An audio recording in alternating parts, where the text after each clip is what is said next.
नमस्कार विद्यार्थी मित्रांनो, मी विनोद. आपण पाहत आहोत इयत्ता 10वीचा विज्ञान भाग. त्याच्यामधील 5वा लेसन ज्याचं नाव आहे हरित ऊर्जेच्या दिशेने. पहिल्या सेशनमध्ये आपण पाहिलं की विद्युत ऊर्जा निर्मितीसाठी कशा प्रकारे ऊर्जा स्त्रोताची आवश्यकता असते. त्यासाठी आपण हायड्रोइलेक्ट्रिक पॉवर स्टेशनचा उल्लेख केला होता. त्याचप्रमाणे आपण द्रव किंवा वायू पदार्थ त्या टर्बाईनच्या पातावर पडल्यावर कशा प्रकारचे टर्बाईन फिरते आणि विद्युत जनरेटरमध्ये इलेक्ट्रिसिटी निर्माण होते त्याविषयी थोड्याफार प्रमाणात डिस्कशन पहिल्या सेशनमध्ये केलेलं आहे. विद्यार्थी मित्रांनो, तुम्हाला सांगितलं त्याप्रमाणे अन्न वस्त्र निवारा याप्रमाणे आज ऊर्जा ही सुद्धा आपली मूलभूत गरज झालेली आहे. कारण या ऊर्जेशिवाय आपले मोबाईल चालू शकत नाहीत किंवा लॅपटॉप किंवा कम्प्युटर्स किंवा टीव्ही किंवा आपल्या घरात प्रकाश देणाऱ्या वस्तू किंवा आपल्याला माहितच आहे फॅन्स, एसीज या सर्व गोष्टी ह्या ऊर्जा स्त्रोतावर अवलंबून आहेत. आणि त्याच्यामुळे ऊर्जा जास्तीत जास्त तयार करून ती आपल्या घरापर्यंत पोहोचली पाहिजे आणि आपण सुद्धा त्याचा वापर योग्य प्रकारे केला पाहिजे, जेणेकरून ती फुकट जाणार नाही किंवा व्यर्थ जाणार नाही. त्याचा पुरेपूर उपयोग आपण करून घेतला पाहिजे. आता पाहूया आपण औष्णिक ऊर्जेवर आधारित विद्युत ऊर्जा निर्मिती केंद्र. आता औष्णिक ऊर्जेवर आधारित विद्युत ऊर्जा निर्मिती केंद्रामध्ये कोळशाचं ज्वलन केलं जातं. कोळशाचं ज्वलन करून पाण्याचे उच्च तापमानाला आणि उच्च दाबाला वाफेत रूपांतर होते. आता जेम्स वॅटने जसा वाफेचा उपयोग करून रेल्वेचं इंजिन चालवलं होतं, म्हणजे वाफेमध्ये प्रचंड दाब असतो आणि त्या दाबामुळे या वाफेच्या शक्तीने काय होतं तर टर्बाईन फिरते आणि त्यामुळे टर्बाईनला जोडलेले जनरेटर फिरून विद्युत निर्मिती होते. आपल्याला प्रत्येक ठिकाणी बघायचं आहे की जनरेटर फिरल्यानंतरच विद्युत निर्मिती होते.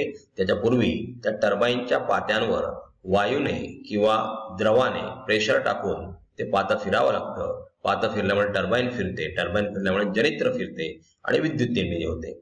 आता याच वाफेचे रूपांतर पुन्हा पाण्यात करून ते बॉयलरकडे पाठवले जाते, म्हणजे रिसायकलिंग करून ते पाणी वापरलं जातं. पाण्याची वाफ कोळसा हे इंधन वापरून केलं जातं. त्यामुळे त्याच्यावर प्रचंड मोठ्या प्रमाणात वाफ तयार होऊन त्याच्या वाफेचा प्रेशर तयार होतो आणि विद्युत जनरेटर फिरतं.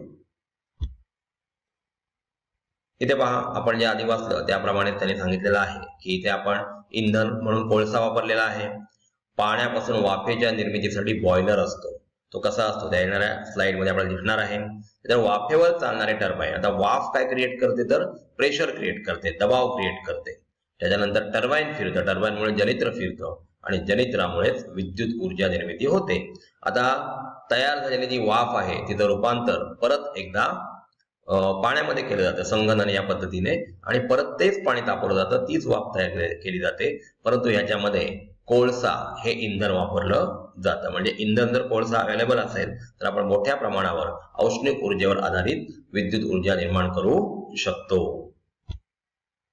विद्युत निर्मिती करण्यासाठी उष्णता ऊर्जेचा इथे वापर होत असल्याने अशा विद्युत निर्मिती केंद्राला औष्णिक विद्युत केंद्र असे म्हणतात. म्हणजे thermal power corporation, thermal power station असं याला म्हटलं जातं. कारण इथे आपण इंधन कोळसा वापरत असलो तरीही पाण्याची वाफ केली जाते, म्हणजे इथे उष्णता वापरली जाते आणि म्हणून हे औष्णिक विद्युत केंद्र आहे. बॉयलरमध्ये इंधनाचे ज्वलन झाल्यावर उत्सर्जित वायू उंच धुरांड्यामार्फत हवेत सोडला जातो. विद्यार्थी मित्रांनो, पर्यावरणाचा ऱ्हास होऊ नये किंवा पर्यावरण प्रदूषित होऊ नये म्हणून ही जी धुरांडी असतात ती खूप उंच अशी ठेवलेली असतात, जेणेकरून तयार होणारा जो धूर आहे आणि ते इंधन कोणतं आहे तर कोळसा हे इंधन आहे. ते जळल्यानंतर त्याच्यापासून कार्बन डायऑक्साईड तयार होणार आणि ते जी स्मोक आहे ती स्मोक पर्यावरणात जाणार, वातावरणात जाणार आणि म्हणून हे फार उंच धुरांडी करून त्यांना बाहेर सोडली जातात. टर्बाईन फिरल्यानंतर वाफेचे तापमान व दाब कमी होतात. बघा, आता इथे वाफेचा वापर केलेला आहे कशासाठी, टर्बाईन फिरवण्यासाठी.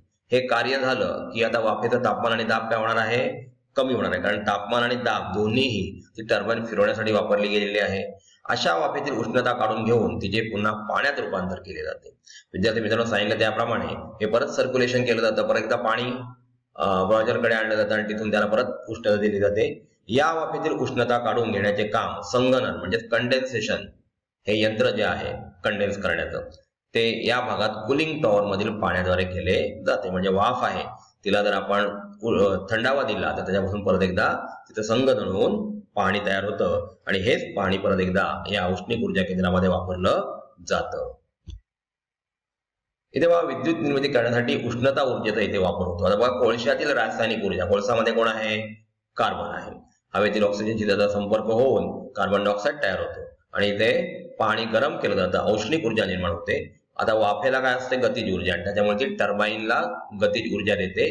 टर्बाईन फिरायला लागते आणि त्यामुळे जनित्र फिरतात आणि जनित्र फिरल्यामुळे विद्युत ऊर्जा निर्मिती होते. याचा फ्लो चार्ट आपल्याला इथे दिसत आहे. इथे पहा विद्यार्थी मित्रांनो, कशा प्रकारे औष्णिक विद्युत निर्मिती केंद्राचा आराखडा असतो. इथे आपल्याला दिसतंय की इंधन ज्वलनाने निर्माण झालेला धूर तो उंचच धुरांड्यामधून बाहेर टाकला जातो.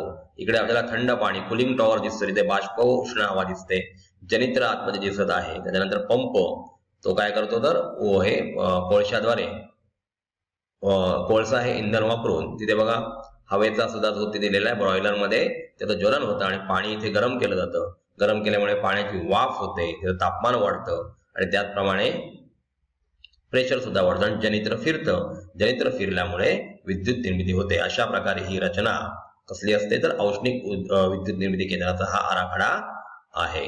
कोळशातील ऊर्जेला रासायनिक ऊर्जा का म्हटले असावे? विद्यार्थी मित्रांनो, कार्बन हा रसायनाचा भाग आहे.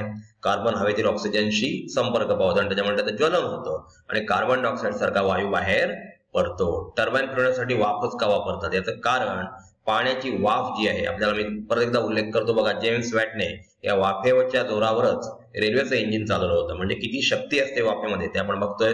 त्याचप्रमाणे आपल्या घरी लावलेला कुकर, त्या कुकरमध्ये सुद्धा वाफ तयार होते आणि त्याच्यामुळे जेवण आपलं लवकर शिजतं आणि इंधनाचा नाश जो आहे तो कमी प्रमाणात होतो. म्हणजे वेस्ट जे इंधन जाते ते कमी प्रमाणात जातं आणि अशा प्रकारे टर्बाईन फिरवण्यासाठी ही पाण्याची वाफ वापरली जाते. परत एकदा सांगतो, पाण्याच्या वाफेमध्ये हाय कॅटेगरीचं काय आहे तर दबाव आहे. दबाव म्हणजेच काय आहे? प्रेशर असतो आणि त्यामुळे टर्बाईन फिरवण्यासाठी तो कारणीभूत ठरतो. आता बघा, इंटरनेटच्या सहाय्याने म्हणजे इन्फॉर्मेशन टेक्नॉलॉजीच्या सहाय्याने संगणकीय सादरीकरण आपल्याला करायचं आहे. ॲनिमेशन अशा प्रकारचं आपण औष्णिक विद्युत निर्मिती कशी होते हा एक्सपेरिमेंट, हा प्रोजेक्ट सुद्धा आपण आपल्या घरच्या घरी करू शकतो. व्हिडिओ किंवा छायाचित्र इत्यादींच्या आधारे औष्णिक ऊर्जा निर्मिती केंद्राच्या कार्याबाबत सादरीकरण करून आपण ते युट्यूबवर व्हिडिओ अपलोड करू शकतो. आता जी समस्या काय आहे बघा, ऊर्जा निर्मिती तर झाली चांगल्या प्रकारे, परंतु काहीतरी प्रॉब्लेम्स असणार. प्रत्येक नाण्याला दोन बाजू असतात. त्याचप्रमाणे ऍडव्हान्टेज जिथे असतात तिथे डिसएडव्हान्टेज सुद्धा विद्यार्थी मित्रांनो असतात. इथे बघा, कोळशाच्या ज्वलनाने carbon dioxide, sulphur oxide, nitrogen oxide यांसारखे घटक वायू वातावरणात उत्सर्जित होतात. कोणकोणते वायू उत्सर्जित होतात तर कार्बन डायऑक्साईड तुम्हाला सांगितलं, त्याप्रमाणे सल्फर ऑक्साईड आणि नायट्रोजन ऑक्साईड सुद्धा उत्सर्जित होतो. कोळशाच्या ज्वलनाने उत्सर्जित वायूसह इंधनाचे सूक्ष्म कण म्हणजे जे पार्टिकल्स असतात स्मॉल, ते सुद्धा वातावरणात सोडले जातात. यामुळे श्वसन संस्थेचे गंभीर विकार उद्भवू शकतात. विद्यार्थी मित्रांनो, ब्रॉन्कायटिस नावाचा आजार आपण बघितलेला आहे. तो श्वसन संस्थेचा आजार या कार्बनच्या बारीक कणामुळे मानवाला होऊ शकतो. तिसरं बघा, यामध्ये वापरले जाणारे इंधन अर्थात कोळशाचे भूगर्भातील साठे मर्यादित आहेत. आपल्याला माहित आहे लाखो वर्ष जावी लागतात. म्हणजे लाखो वर्षापूर्वी वनस्पती व प्राणी भूगर्भात गाळले गेले. वनस्पतींपासून कोळसा तयार झाला आणि प्राण्यांच्या शरीरामधून ऑइल एक्स्ट्रॅक्ट झालं. ते म्हणजे आपण पेट्रोल, डिझेल, केरोसिन बघतो किंवा एलपीजी बघतो, तो अशा प्रकारे तयार झाला. म्हणजे हा नॅचरली तयार झालेला जो वायू आहे तो तयार होण्यासाठी लाखो वर्ष जावी लागतात. म्हणजेच कोळशाचे भूगर्भातील साठे मर्यादित आहेत, म्हणजे लिमिटेशन्स आहे.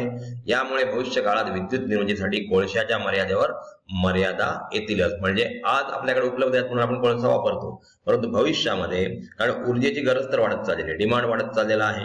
याचं कारण सर्वच गोष्टी आता इलेक्ट्रिकल एनर्जीवर चालत असतात आणि त्याच्यामुळे भविष्यात या कोळशाच्या निर्मितीचा प्रश्न आपल्याला भेडसावणार आहे. हा एक मोठा डिसएडव्हान्टेज या औष्णिक ऊर्जा विद्युत केंद्रामध्ये असतो.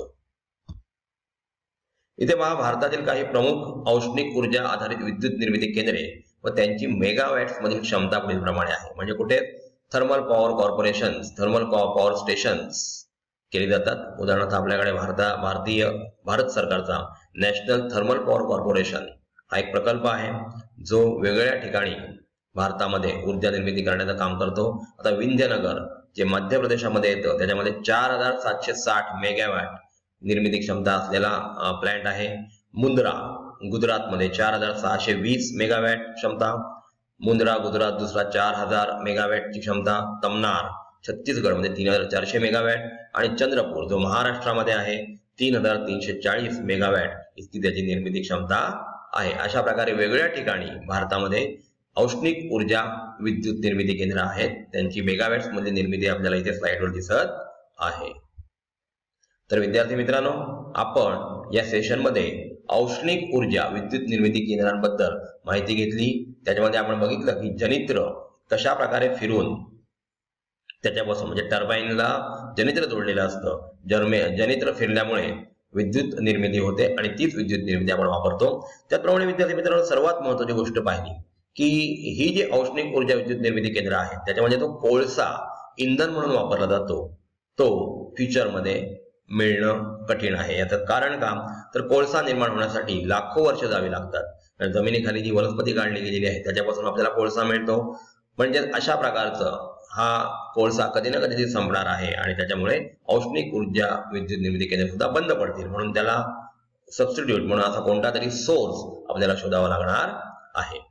विद्यार्थी मित्रांनो, AAS विद्यालय म्हणजेच एनी टाइम एनीवेअर स्कूल हे एक असं ऑनलाईन कोचिंग इन्स्टिट्यूट आहे की ह्या ऍपच्या मार्फत आपण 6वी ते 10वी पर्यंतचा अभ्यास ऑनलाईन करू शकता.